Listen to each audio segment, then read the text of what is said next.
Okay, so Turok 3 Shadow of Oblivion is finally getting remastered. It's supposed to be coming to current generation game systems like the PS4, Xbox Series X, um, PC, and Nintendo Switch sometime in November of this year.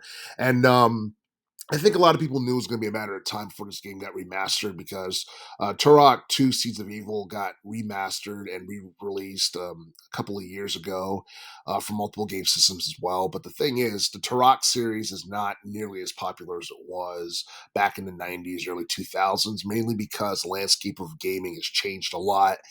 And even though like the Turok games are mainly first person shooters, people have more options, nowadays. And I feel like the first person shooter genre, even though it's popular, it's not as popular as it was during the 2000s or even the early teens for that matter. And Turok 3 Shadow of Oblivion, it's not even a actual remake. It's basically it's being remastered and re-released. So you're basically still getting, N64 graphics, and like for the most part, the only main difference is you have a different publisher because the original publisher was Acclaim, when the game came out back in 2000. But the thing is, Acclaim, but I think they filed for bankruptcy back in 2004. And I think nowadays, like the Turok series is owned by I believe it's owned by Propaganda Games or Disney or something like that. But the last like main like Turok game we got was back in 2008, and that's something that didn't get as much of a buzz because a lot of people weren't really talking about it when it came out, and it's not like there was a sequel to it or the series continued or anything like that.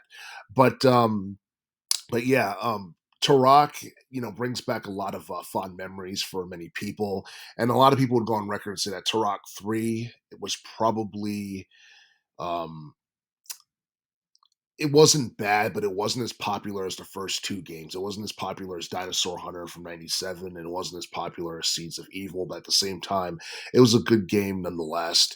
And honestly, I feel like Turok 3 is going to appeal to like mainly a niche audience of gamers because nowadays people are into what's on the PS5 and what's on the Xbox One, and they care more about graphics and gameplay and stuff that kind of fits the contemporary style of gaming, whether it be the action adventure genre or whether it be the action RPG genre.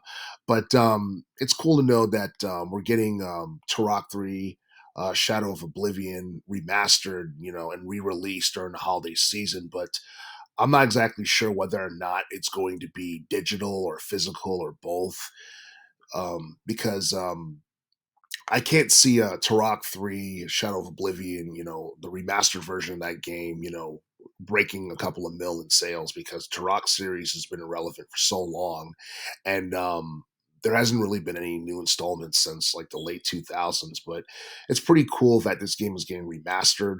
I don't think there's ever going to be like a Turok 4, an official like Turok 4 game or anything like that. But since the first two Turok games got remastered, you might as well remaster and re-release Turok 3. But it's going to be interesting to see what kind of reception this game gets after it's released a little bit later this year.